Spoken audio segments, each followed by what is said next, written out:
हाँ बच्चों, जैसे कि हम पहले फर्स्ट क्वेश्चन का फर्स्ट पार्ट कर चुके हैं, अब ये सेकंड पार्ट कर रहे हैं। हम कौन सा कर रहे हैं? सेकंड पार्ट फर्स्ट क्वेश्चन का।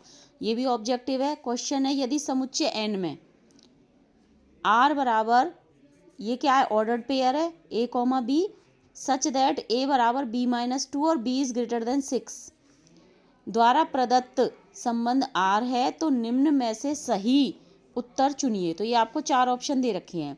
ये क्वेश्चन बहुत इजी है। देखो यहाँ पर हमें ऑर्डर्ड पेयर दे रखा है ए और बी, और हमें कंडीशन क्या दे रखी है? A equal to b minus two. Ordered pair में हम ऑर्डर चेंज नहीं कर सकते, बी पीछे वाला होगा और ए आगे वाला होगा। तो सबसे पहले तो हमें क्या देखना है कि बी में से अगर मैं 2 माइनस करूँगी तो आगे वाला ए आना चाहिए। दूसरी चीज़ मुझे क्या देखनी है कि बी की वैल्यू 6 से ग्रेटर होनी चाहिए। मैंने क्वेश्चन को अच्छे से समझ लिया। अब मैं ऑप्शंस पर आती हूँ। अब देखो बी की वैल्यू इनमें सारे ऑप्शंस में पीछे वाली है और ए की वैल्यू है आगे वाली। तो अब पीछे वाली वैल्यू है 4 है, ये तो 6 से छोटी है, तो इसको तो हम ले ही नहीं सकते। तो ये ऑप्शन पहले ही एलिमिनेट हो गया। अब यहाँ पर भी वैल्यू बी की 7 है, ये भी छोटी है 6 से, तो ये भी एलिमिनेट हो गया।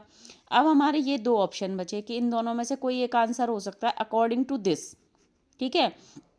अब ये वाली कंडीशन तो इन दोनों में फुलफिल हो रही है कि बी की वैल्यू 6 से ग्रेटर है, लेकिन दूसरी कंडीशन क्या है कि अगर मैं बी में से 2 माइनस करूँ तो ए आना चाहिए।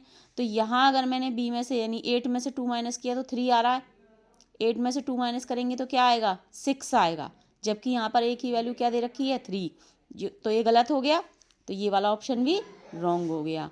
अब यहाँ देखो 8 में से 2 माइनस करे 6 आ रहा है, तो ए की वैल्यू भी 6 दे रखी है, इसलिए मेरा सही आंसर करेक्ट ऑप्शन ये वाला हो जाएगा। तो इसको हम ऑप्शन एलिमिनेट सिस्टम से भी कर सकते हैं, बहुत इजी क्वेश्चन है। नेक्स्ट इसका थर्ड पार्ट है समाकलन इंटीग्रेशन एक्स ई एक्स डी एक्स का मान ज्ञात करो। तो जैसे ये वाला समाकलन हमें खंडस समाकलन विधि से करना होगा। इसमें हमारा इलेट वाला रूल चलता है, ये आपको मैं दोबारा से समझा देती हूँ। इलेट में आई का मतलब होता है प्रतिलोम फलन, एल का मतलब होता है लॉग फंक्शन, ए का मतलब होता है एल्जेब्रिक फंक्शन, टी का मतलब होता है ट्रिग्नोमेट्री फंक्शन और ई का मतलब होता है चरघातांकीय फलन। तो यहाँ मुझे क्वेश्चन दे रखा था एक्स ई एक्स डी एक्स। तो जब हम खंडश समाकलन करते हैं तो उसके लिए क्या रूल होता है कि पहले प्रथम फलन गुणा इंटीग्रेशन ऑफ द्वितीय फलन माइनस डिफरेंशिएशन ऑफ प्रथम फलन इनटू इंटीग्रेशन ऑफ द्वितीय फलन। इलेट का क्या फॉर्मूला होता है कि हम फर्स्ट और सेकंड फंक्शन इसी के अकॉर्डिंग देखते हैं।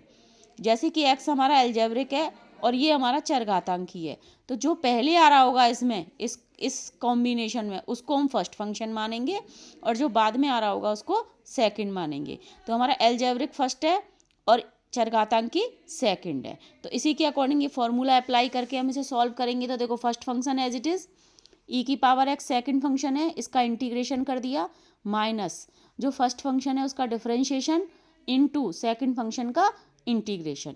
फिर इसको सॉल्व करेंगे तो यहाँ डी एक्स का डिफरेंशिएशन हो जाएगा 1 और ई की पावर एक्स का इंटीग्रेशन हो जाएगा ई की पावर एक्स।